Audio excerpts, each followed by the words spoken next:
Welcome back, everyone. We're diving into a topic that I think is so relevant for all of us, boundaries. It's definitely something that comes up a lot, especially these days. Right. It feels like everyone's talking about boundaries, but it can still be so tricky to actually put them into practice. Totally.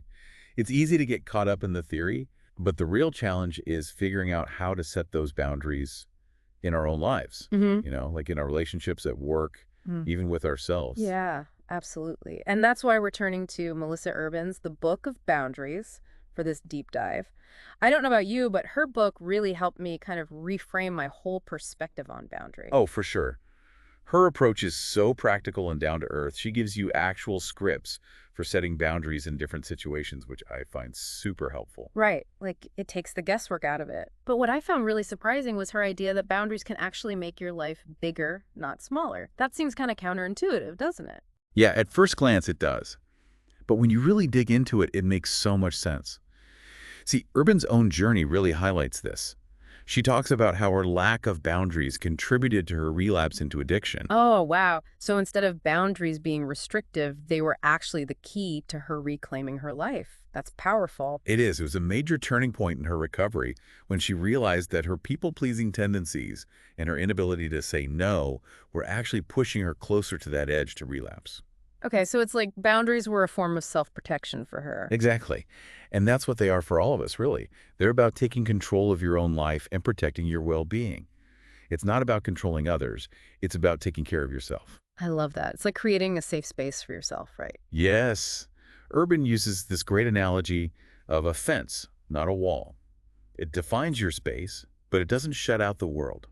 It just helps you manage what comes in and what stays out. Okay, that makes total sense. So, like, I can have a fence around my yard to keep my dog from running away, but it doesn't mean I'm not open to having friends over or enjoying my outdoor space. Exactly. But how do we actually know when a boundary is needed? I mean, sometimes those lines can be kind of blurry, right? Yeah, it's not always obvious. It's not like there's a giant flashing sign that says boundary needed here. Right. But Urban suggests paying attention to our feelings. Hmm. Like if an interaction leaves you feeling resentful, drained, or just plain uncomfortable, that's a sign you might need to set a boundary. Okay, so it's about tuning into those subtle cues in our bodies, those feelings of discomfort or unease. Exactly. Like, let's say you agree to help a colleague with a project, but then you end up doing most of the work and feeling resentful. That's a classic case of what Urban calls energy leakage. Energy leakage. I like that. It's like you're letting someone else drain your time and energy because you haven't set clear limits. Precisely. And that's where boundaries come in. They help us plug those leaks and protect our energy so we can show up more fully in the areas of our lives that truly matter. That makes so much sense. So, okay, I'm starting to feel that twinge of discomfort. I know I need a boundary. What's next? How do I actually go about setting it effectively? Well, Urban breaks it down into three simple steps. Oh, good. I love simple steps. Right. So first, you recognize the need, like we just discussed. Pay attention to your feelings and identify those situations where you're feeling drained or resentful. Got it. Awareness is key. Exactly. Mm. Second, you communicate the boundary clearly and directly. Don't beat around the bush or be passive-aggressive. So, no dropping hints. I need to be upfront about what I need. Yes. And remember, being direct doesn't have to mean being harsh. You can be firm and assertive while still being kind. Okay, so it's about finding that balance between being clear and being compassionate. Exactly. And then the third step is to enforce the boundary with appropriate consequences. Okay, so if someone keeps pushing after I've communicated my boundary, I need to be prepared to follow through. Right. And this is where Urban's threat level system comes in. Yeah. It's so brilliant, really. Yeah. She has green, yellow, and red levels for responding to boundary violations. The threat level system. Okay, that sounds intriguing. Can you give me an example of how that would work in a real life situation? Sure. Let's say you've set a boundary with a family member about not discussing politics at gatherings because it always leads to arguments. I think we can all relate to that one. Right. So a green level response would be a gentle reminder like, hey, remember we agreed not to talk about this. Okay, keeping it light and breezy. Exactly. Yellow would be a firmer statement, maybe even removing yourself briefly from the conversation. Like, I'm going to go grab another drink. I'll catch up with you later. Okay, so starting to create some distance. Right. And then if they persist, red levels where you might need to say, I'm going to leave if we keep talking about this. So it's like a graduated response depending on the severity of the boundary violation. Exactly.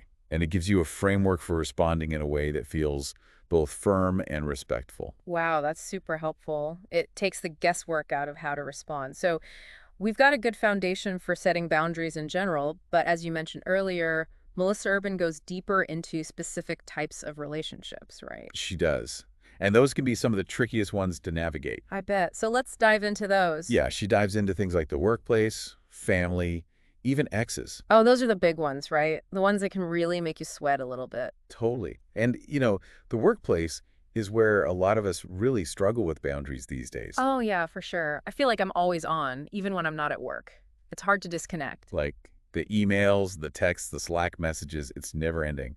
But Urban give you these really practical scripts for setting boundaries around after-hours contact. Okay, like what? Give me an example. Well, something as simple as setting an auto-reply for emails received outside of work hours can make a big difference.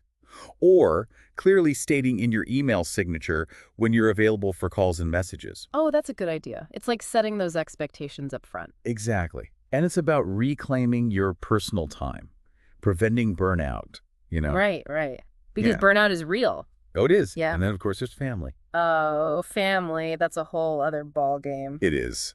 And she talks about in-laws, which. Oh, in-laws. Don't even get me started. I'm sure a lot of our listeners have stories about that. Right, like overstepping boundaries with unsolicited advice, frequent visits. But she gives you strategies for navigating those situations. Hmm. Things like presenting a united front with your partner and having those tough conversations early on. So it's about being proactive and setting those expectations up front, right? Exactly. And it's not about being controlling, but about creating a respectful dynamic where everyone feels heard. And it's funny, she even tackles boundaries with exes, which Ooh, that's got to be a tough one. it can be, especially when co-parenting is involved. Oh, for sure. But she emphasizes keeping communication focused solely on the children, setting firm boundaries around topics of conversation, maybe even establishing specific times for contact. Okay, so creating a clear separation between the personal and the co-parenting relationship. Right. It's about disentangling all of that emotional baggage from the practicalities of raising kids together. Makes sense. Now, what about friends? I feel like boundaries with friends can be tricky because we don't want to hurt their feelings. I know, right?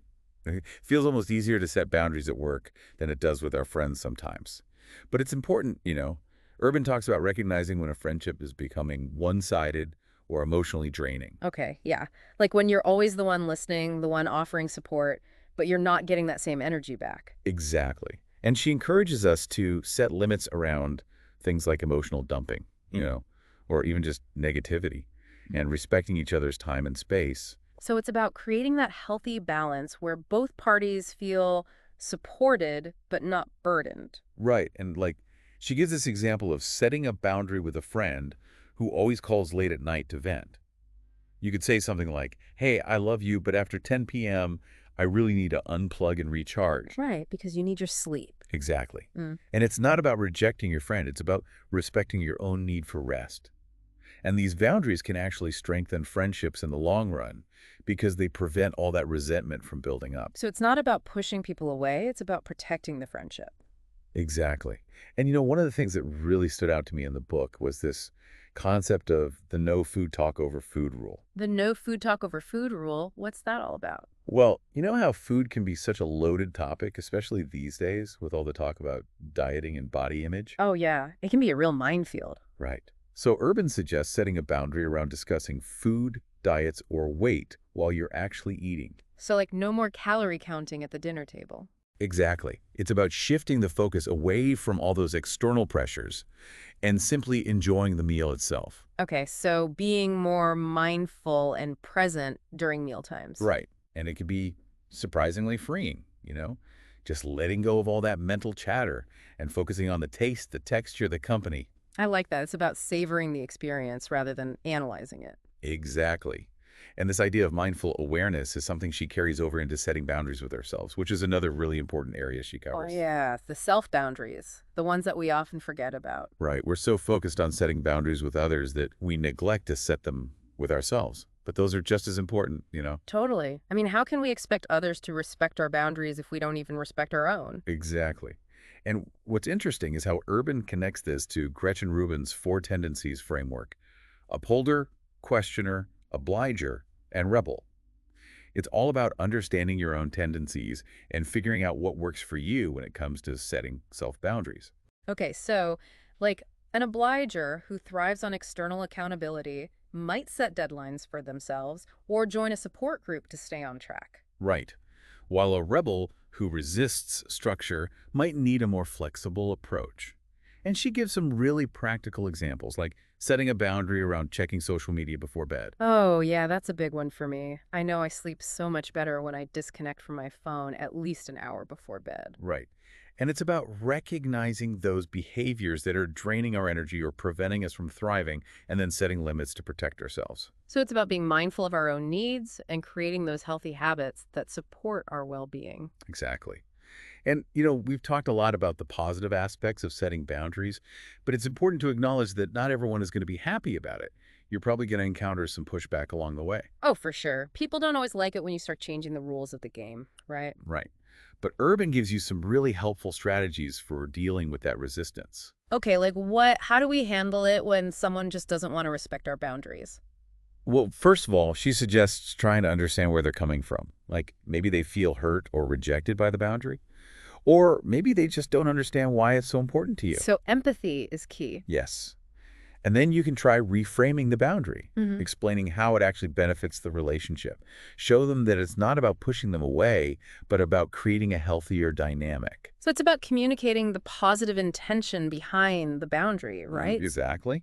And if all else fails, you just have to be assertive and stand your ground. Yeah. Repeat the boundary clearly and firmly, and be prepared to follow through with consequences. Right, because actions speak louder than words, right? If you Mhm. don't enforce the boundary, people aren't going to take it seriously. Exactly. And, it can be hard, especially when you're dealing with someone you love. But remember, you're teaching people how to treat you by how you allow them to treat you. Ooh, that's a good one. Write that down, folks. Okay, so we've talked about how to set boundaries, how to communicate them, and how to deal with pushback. But I'm curious, what does Urban say about the ultimate power of boundaries? Like, why are they so transformative? Well, she argues that setting boundaries leads to this ripple effect of positive changes in your life. Like what? You experience increased self-respect, stronger relationships, reduced stress and anxiety. It's about creating a life that reflects your values and priorities, not the expectations of others. Right, it's about living a life that feels authentic and aligned with who you truly are. Exactly. And Urban's own journey really illustrates this. Before embracing boundaries, she was living a life dictated by external pressures, which led to burnout and ultimately her relapse. But when she started setting those limits, she created space for the things that truly nourished her soul. It was like she finally gave herself permission to bloom. That's such a beautiful image. It really highlights how boundaries are not about creating limitations. They're about creating a life that allows you to truly thrive. Yes. And I love how she emphasizes that setting boundaries is not about becoming a different person. It's about becoming more fully yourself. It's about shedding those layers of people-pleasing, those patterns of self-neglect, and stepping into your own power. It's about owning your worth and living a life that feels aligned with your truest self. That's incredibly inspiring. It is. And, as we wrap up this part of our deep dive, there's one more area Urban explores that I think is really important. She dedicates a whole chapter to setting boundaries around sensitive subjects. Oh, yeah, that's a big one. Like, how do we navigate those conversations where someone might be overstepping our boundaries, especially when it comes to topics that are, kind of personal or potentially triggering? Exactly. And she provides some really helpful tools for doing that. Like, for example, she introduces this kind of app called the ring theory. Have you heard of that? The ring theory. I don't think so. Tell me more. Okay, so imagine a series of concentric circles, like a bullseye. Okay, gotcha. The person at the center of the crisis, maybe they're grieving or going through a health challenge, they're in the innermost circle. Their closest family and friends are in the next circle, then acquaintances, and so on, with strangers in the outermost rings. Okay, I'm starting to see the picture. So the idea is that comfort flows inwards, while complaints or venting flow outwards. So you offer support and compassion to those closer to the center of the crisis, while you process your own emotions and reactions with those further out. Oh, that's interesting. So it's like if my friend is going through a divorce, I offer her my support and compassion, but I don't burden her with my own anxieties about relationships or my own experiences with divorce. Exactly. You save that for your own support system, the people in your outer rings. Right. It's about recognizing that the person at the center of the crisis is already overwhelmed, and Yeah. we don't want to add to their burden by dumping our own stuff on them. Right. It's about being mindful of where our support is most helpful and where it might actually be adding to the stress. I love that, the ring theory. It's such a simple but powerful way to visualize that. It is. And she also talks about respecting people's boundaries around sharing personal information, especially when it comes to sensitive topics like trauma, sexual identity, mental health. It's not our place to pry or pressure someone into sharing something they're not comfortable discussing. Right. We need to honor their right to privacy and let them share on their own terms. Exactly. And she gives you scripts for politely deflecting those intrusive questions, like, I appreciate your concern, but I'm not comfortable talking about that right now. Okay, so setting that boundary clearly but kindly. Yes. And she also addresses the issue of unsolicited advice. Oh, unsolicited advice. That's a tough one. Everyone has an opinion, but they don't always realize how those opinions might be received. It's true. And Urban provides scripts for gently but firmly setting boundaries around those unwanted suggestions. Like, you might say, I really appreciate your advice, but I'm working with a professional on this, and I need to trust their guidance. So it's about taking ownership of your own journey and politely but firmly letting people know that you're not seeking their input on this particular topic. Precisely. And remember, you don't owe anyone an explanation. Sometimes a simple, thank you, but I've got this, is enough. It's about trusting your own intuition and your own ability to navigate challenging situations. Yes. And speaking of trusting yourself, we need to loop back to one of the most foundational aspects of boundary setting, those self-boundaries. Yes. We can't forget about those. They're all about protecting our time, our energy, our emotional well-being. Right. And it's so easy to slip back into those old patterns of overcommitting, people-pleasing, neglecting our own needs. Totally. So how do we break free from those cycles and start prioritizing ourselves? That's a great question. And this is where Urban's insights get really powerful, I think. She emphasizes that self-boundaries are not about deprivation or self-denial. They're actually an act of self-love. Ooh, I like that. It's about honoring our own needs and creating a life that feels balanced and sustainable. Exactly. And she encourages us to think about the freedom that comes from setting those boundaries. For example, if you set a boundary around checking work email after hours, you're freeing yourself from that constant stress and pressure, allowing yourself to fully disconnect and enjoy your personal time. Right, those moments of freedom, those moments of peace and clarity, that's what makes setting boundaries so worthwhile. They allow us to show up more fully in all areas of our lives, more present, more energized, more authentic. Exactly. And Urban provides all sorts of practical tips for setting those self-boundaries. Hmm. One strategy she suggests is to identify your pain points, you know, those areas where you consistently feel drained or resentful. Okay, so like if I'm constantly staying up late, working on projects and sacrificing sleep, and then I'm exhausted the next day, that's a clear sign that I need to set a boundary around my work hours. Exactly. Or if you find yourself mindlessly scrolling through social media, comparing yourself to others, feeling inadequate, maybe you need to set a boundary around screen time. Right, it's about paying attention to those internal cues, those whispers of discontent, and taking action to protect our well-being. Yes. And she emphasizes that setting those self-boundaries is not about becoming this rigid or inflexible person. It's about finding that sweet spot between honoring our own limits and being responsive to the needs of others.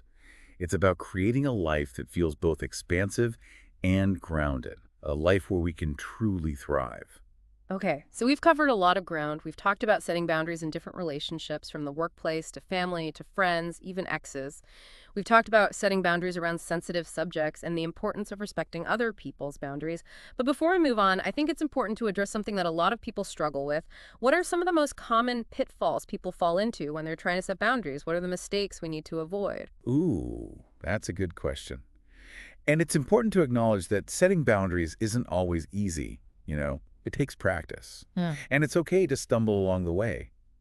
But knowing these common pitfalls can help us navigate the process a little more smoothly. So let's talk about those pitfalls. What are some of the things people often get wrong when it comes to boundaries? Well, one of the biggest mistakes is not being clear and direct when communicating your boundaries. Okay, yeah, I can see that. Like, instead of saying, hey, I don't want to talk about this right now, you kind of hint at it or you try to change the subject. Exactly. People try to beat around the bush, hoping the other person will just pick up on their subtle cues, but that rarely works. So it's about being assertive and explicitly stating what you're comfortable with and what you're not. Exactly. Don't assume people can read your mind. You need to use clear, direct language like, I'm not available to talk after 9 p.m., or I'm not comfortable discussing my personal life at work. Right. And I imagine it can be especially hard to be direct with someone who, has a history of overstepping boundaries or who's particularly sensitive to criticism. You're right, it can be. And in those situations, it can be helpful to practice what you're going to say beforehand. Maybe even write down a little script so you feel more prepared when the time comes to have the conversation. So being intentional and rehearsing those difficult conversations, just like we might rehearse for an important presentation or something. Exactly. And another really common mistake is not enforcing the boundaries you set. Oh, yeah, that's a big one. It's one thing to say, hey, I don't want to talk about this. But then if the person keeps pushing, you need to be prepared to walk away or take other actions to protect yourself. Exactly. And it can be hard, especially when it's someone you care about. But you're teaching people how to treat you by how you allow them to treat you. If you consistently let people walk all over your boundaries, they're going to learn that it's okay to do so. So it's about being consistent and standing firm in your limits, even when it feels uncomfortable. Yes. And remember, enforcing your boundaries doesn't have to be this big, dramatic thing. Mm. It can be as simple as calmly restating your boundary and then disengaging from the conversation. Okay, so like, I understand you want to talk about this, but I'm not comfortable with it. I'm going to end the call now. Exactly.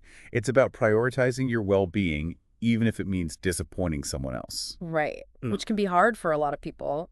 And that actually leads to another common pitfall, feeling guilty or selfish for setting Oh, boundaries. yeah, that's a big one, especially for people who have a history of people-pleasing. It's like we've been conditioned to put others' needs before our own. Totally. It's like we feel bad for saying no or for prioritizing our own needs. Right. But setting boundaries is not selfish, it's self-care. Yeah. It's about recognizing that you... Exactly. And I think one of the things that Urban really drives home in the book is that setting boundaries is not this one-time fix. It's an ongoing process. Right. It's like building a muscle. You have to keep working at it. Yes. It's a skill that you develop and refine over time. And it's about being flexible, adjusting your boundaries as your needs change, as your circumstances change. So it's a dance, a constant negotiation. Exactly. And as we become more skilled at setting boundaries, we start to see those positive changes. Our relationships become stronger, our sense of self becomes more solid, and we feel more empowered to create a life that truly reflects who we are. That's beautiful. Okay, so we've covered a lot of the common pitfalls, not being clear, not enforcing boundaries, feeling guilty. But are there any other mistakes people make when they're first starting out with boundaries? Yeah, there are a couple more that are worth mentioning. One is waiting too long to set a boundary. Okay, what do you mean by that? Well, people often put up with unacceptable behavior for way too long, hoping that it will magically change on its own.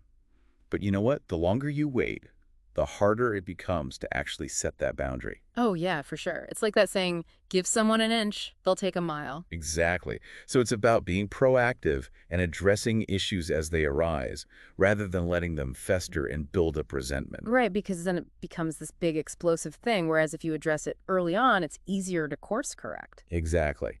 And then the other mistake I see a lot is setting boundaries with the wrong intentions. Okay, what do you mean by that? Well, sometimes people use boundaries as a way to punish or control others, rather than as a way to protect themselves. Oh, yeah, I can see that. Like someone might say, I'm not talking to you until you apologize, but their real motivation is to manipulate the other person. Exactly. And that kind of behavior is never productive. Healthy boundaries are about self-care, not about wielding power over others. It's about creating a safe and respectful environment, not about playing games. Right. And when boundaries are set with those positive intentions, they can be truly transformative, leading to deeper connections, increased self-respect, and a more authentic life. This has been so helpful. I feel like I'm already starting to shift my perspective on boundaries and seeing them as this powerful tool for creating a happier, healthier life. Me too. It's all about creating that space for ourselves to thrive. Exactly. Okay, well, before we move on to our final segment, I want to take a moment to just kind of recap everything we've talked about so far. What are some of the key takeaways that are resonating with you? One of the biggest things for me is that boundaries are not about closing ourselves off from the world. It's not about building walls. It's actually about creating a safe and healthy space where we can truly thrive. Yes, and that setting boundaries is not a sign of weakness. It's a sign of self-respect. Exactly. It's about honoring our own needs and recognizing that we deserve to be treated with respect, just like anyone else. And another takeaway for me is that it's okay to start small. You don't have to overhaul your entire life overnight. Just pick one area where you want to set a boundary and focus on that. Right, one step at a time. Exactly. And then be patient with yourself. It takes time to build new habits and to shift those old patterns. And be kind to yourself along the way. We're all learning and growing. Absolutely. And I think another really important point is that setting boundaries is not about being perfect. It's about progress. You're going to make mistakes. You're going to have moments where you slip up. But the important thing is to keep practicing, keep refining your approach, and keep learning from those experiences. And to remember that setting boundaries is a journey, not a destination. It's something we'll be working on for our entire lives. Exactly. And as we continue on that journey, we'll discover that it's not about creating limitations in our lives, but rather about creating space for the things that truly matter. It's about cultivating deeper connections, increasing our self-respect, and living a life that feels more authentic and fulfilling. Beautifully said. Okay, well, are you ready to move on to our final segment? I am. Let's do it.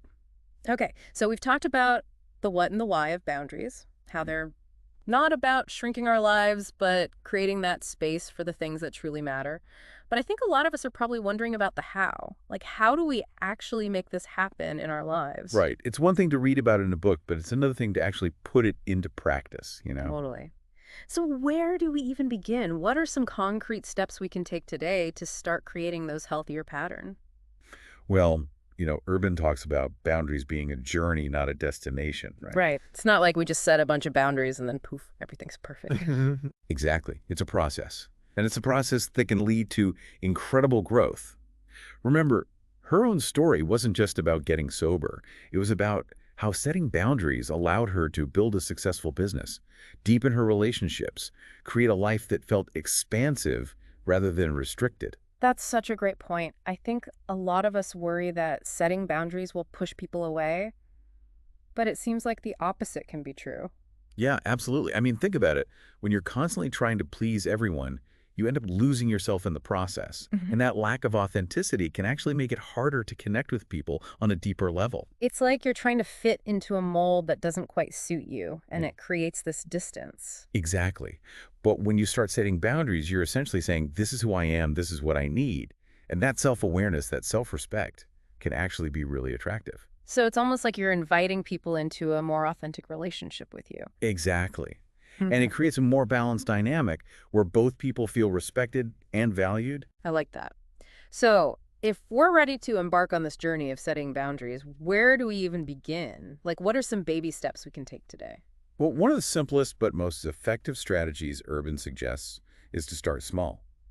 Identify one area of your life where you consistently feel drained or resentful. Could be anything from work obligations to social commitments to those tricky family dynamics we were talking about earlier. Okay, so for me, it might be setting a boundary around checking work emails after dinner.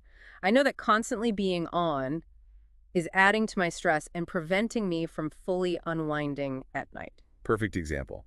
So once you've identified that area, think about a small, achievable boundary you can set. It doesn't have to be this huge, sweeping change. Maybe it's just silencing your work notifications after a certain hour or designating a specific time each day to check and respond to emails. Okay, so the key is to start with something manageable, something you can actually stick to. Exactly. And then, as you get more comfortable with that boundary, you can gradually expand it or add others. So it's about building that boundary muscle over time. Yes. And remember, it's not about being perfect, it's about progress. You're going to stumble, you're going to have moments where you slip back into those old patterns. Yeah. But the important thing is to keep practicing, keep refining your approach, keep learning. And be kind to ourselves along the way. Absolutely. And another tip she emphasizes is clear communication. When you're setting a boundary, be direct and specific about what you need. Don't beat around the bush. Don't expect people to read your mind. So instead of saying something vague like, I need more space, I might say, I'd appreciate it if we could limit our phone calls to once a week or something like that. Exactly.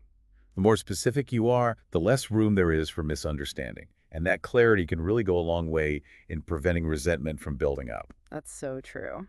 Okay, what else? Any other tips for communicating those boundaries effectively? Oh, this is a good one. She talks about using I statements when you're communicating your boundaries. It helps to keep the focus on your own needs and feelings rather than blaming or accusing the other person. Okay, so instead of saying, "You're always interrupting me," I might say, "I feel frustrated when I'm interrupted while I'm working."